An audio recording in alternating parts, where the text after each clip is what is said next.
Mga Boying Santos niyata sa Kabukiran, no? Niyata sa Kabalanghuyan, kay gikan ta sa coastal area diya mismo sa Katagbakan, Loon International Cruise Port.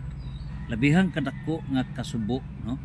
Kining maong International Cruise Port diha na frustrated ang Vice Mayor sa Loon, si Vice Mayor George Marapaw.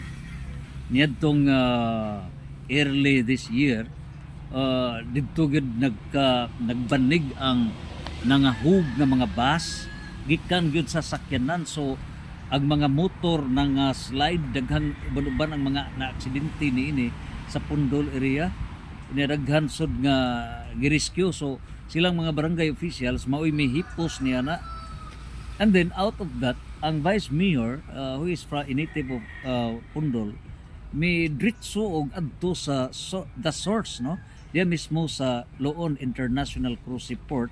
Din didto gihakot ang mga bus, no, gikan gud mismo, so para matagaan og automatic action kay gipasagdan. Apan pag-abot niya sa pantalan, wa siya pasudla. Imagine, ginagpaila siya nga Vice Mayor, gusto siya nga masulbad on the spot kay nganong napasagdan. Unya nangutana siya kinsayngan sa PPE manager, dili sad ihatag kinsayngan kay bawal, asa ka. Unya karon unsaon man paghatag og gusto siya makigistorya, dili sad pwede. So di man siya makasud bisag unsaon. Tinga siya, kagrabe, no. So mao na to nga nagpahungaw siya during the session. Unya gidapit na to, gidapit sa gunayang bayan, wa good mo anha. And ato nang gi-expose kining maong problema. And mao to tagaan gyud og legal action, pero may lagpot ang maong utrosan nga probida. Mosahin ganita og PPE manager kanang dunay buot, napapas nawa, 2 weeks after, and then ang guard sad na papas sa ana karon isumba. Mga way buot in town. Ang inyong barometro, whatever we do, what office do we serve, usar gyud na. What is right is right, what is wrong is wrong. Mao gyud na. Na unsa may kahadlukan. Na karon ako sa din na experience karon gikan pata lagi gatuo na ta og okay na kay bag-o naman nga port manager. So kortesita despite Friday, but still we work, no, para gyud sa kalambuan, because we are on the effort sa comprehensive land use plan sa Loon. Diin overall integrated nato ang data para ika-supplement nato sa kalambuan sa Loon, because we need complete clear data unsa ning mga areas sa Loon, because comprehensive land use plan involves unsa na ang mga senaryo niini. Ug importante ang Loon Bohol International Cruise Port, ang status ni ana kay appeal ka na sa determination on what will happen in the municipality of Loon as the first class municipality and the biggest town of Bohol. Mao nga kamo nga nasayn diha, ayaw mo paghunahuna that you are isolated from the territorial jurisdiction of Loon, because that Loon International Cruise Port is part of Loon. Unya, ang tao na hindi marunong lumingon sa pinanggalingan, hindi makarating sa paroroonan. Ang tao nga ungrateful, nga dili man tigo, nga mulingi diin gikan, di jud mo kaabot sa inyong padulngan. Unya kini bang mo ahatrag o lingkod sa lingkuranan na di ba mo lingi sa history? Tikalbo yun mo. Una-unaan ninyo nga kanang paghimo sa Loon International Cruise Port by virtue of a municipal ordinance per coordination kana sa duha ka great giants of Bohol, Rene Lopez Relampagos and Edgar Mchato. Diin niyantong higayuna, we back from the historical record na governor pa si Rene, Vice Governor Edgar Chato. Nangtod continuing nahimo ng governor si Chato, nahimong congressman si Rene, o niya hantod na barter na sad sila. Congressman si Chato, governor na sad si Rene, naghana to, nagkainai vice governor, etc. So kini sila mauni ang nag-support sa LGU Loon para mahimo ng Loon Bohol International Cruise Port. Unya kining Loon Port Road appeal na.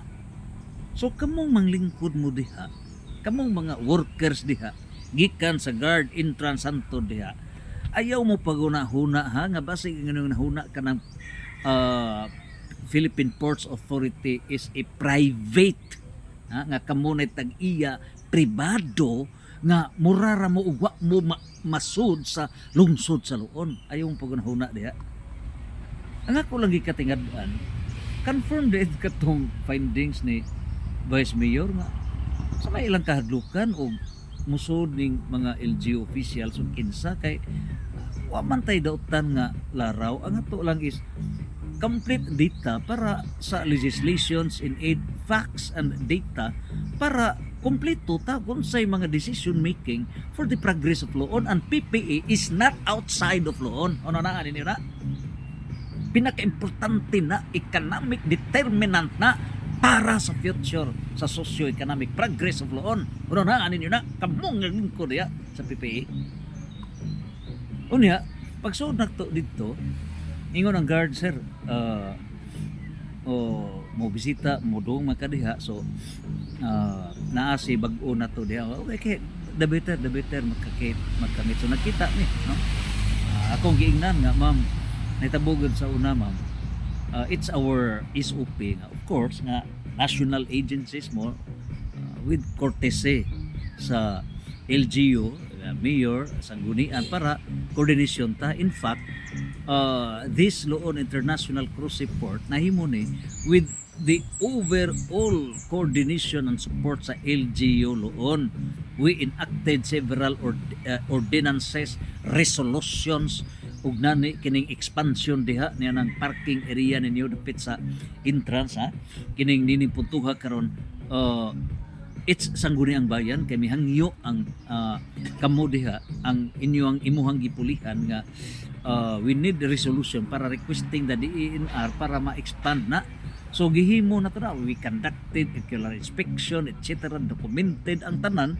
Unya, prior ana natin documentation, givideohan, gipicturan, etc. So, may problema. Unya karon sa diha na sadda nga for more development na dito, of course, na mga documentations, video, pictures, may problema. So, prosperity. Pero karon pagsuod na ko dito, sige sir, okay ka dito, tanaw lang ka diha, ginatanan. So, pag ako nang videohan, mayo gani kawa ko mag-live, no? It's documented para inig-discuss na sa tanan, na may picture na tanan. So karon, kay di man bawal man kadto mura man og dawa that part of Loon ning area ha. Na inay na hunta na improve na. Mura na mahadlok naman mo nga na ay mura mabaw labaw pa sa private. It's not private, it's public. Kung naan ninyo na, it's public. It's not private. Ang private gani open to the public. Unsa naghang public dili open to the public. Mura na mo gi-privatize ninyo ng area ha. Una karon ang nahitabo, mura na mga papit na ng mga tao nga mosuod diha. Mag-video bawal. Asa ka?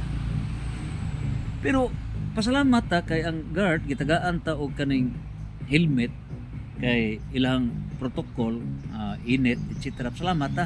So I thought all the while nga okay ra. So mao na to nga para na maka-report ta nga unsay development sa Loon to the people of Loon, to Bohol, to the world nga mao ni ang status sa Loon.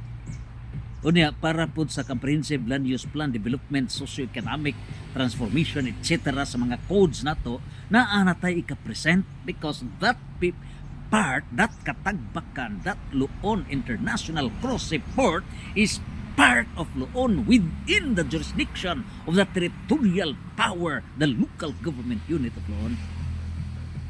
Dili mo diha independent republic.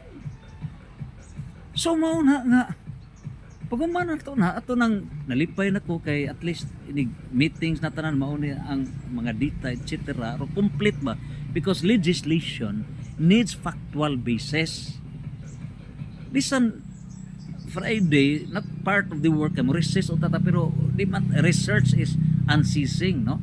Way paghunong so work ta, no? 24/7 ang atong pagtrabaho for the service of our town which would affect the benefits of the Filipino people the worldwide because international cross port na mudunggo diha agatong magkaigsuunan sa lain-laing mga nasod sa kalibutan. So mauna so aton ta nagi-feature nga naa nay area nga mga 2.3 hectares na nga nahumana para na sa mga import export cargo na ana ready na kompleto na ready na ana gipatawag man ko giingnan ko nga sir ga-live ka ikuha ko mag-live ma'am recording ni para sa in aid of legislations in aid sa mga data sa comprehensive land use planning sa sir bawal na ba sir ha bawal kasi bawal ma'am kinahanglan ka mo suwat pa ka sa mo mananghid ka pa og naa kay dokumentasyon dire mananghid ka pa sa overall head nila sa PPE national. Una kinahanglan dili na pwede sir ilabas nimo na dili kay right to public information ma'am dili sir dili maunay among sus ako nahadlok ko sir mabawa jud ko ini pawaon jud ko diri kay bawal na mo na mahadlok ko ha unsa may dautan day ma'am og let the people know mo ni nga seminar gud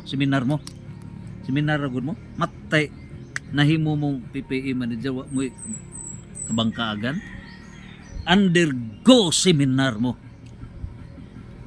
kung tinuod ng imong gingon ako siyang gignan asa may circular ma'am nga saga sige ako ang pangitaon mananghid pa ko show to make the circular nga bawal sa ato pa ang mga pasahero imbarguhon na ninyo ng mga cellphone kay aron dili sila maka video niya asa may kadukan ninyo yung sa pwede sir o ka na magpicture o ka na video dili ha? Asa mo gipang COVID mo diha? Ginoo ko anywhere in the world but-abot na bisan asang port tubigon hagna Ginoo ko sa laing area Dumaguete, Iloilo, Puerto Princesa asa paning mga ports diha wa man sa mo wa may problema maka-video ka maka-document ka mo report ka sa mga tao nga mauni unya kana inoon Luon Bohol International Cross Port bawal nga mag-video ka kay mananghid pa sa inyong PPE by what ko-waranto by what right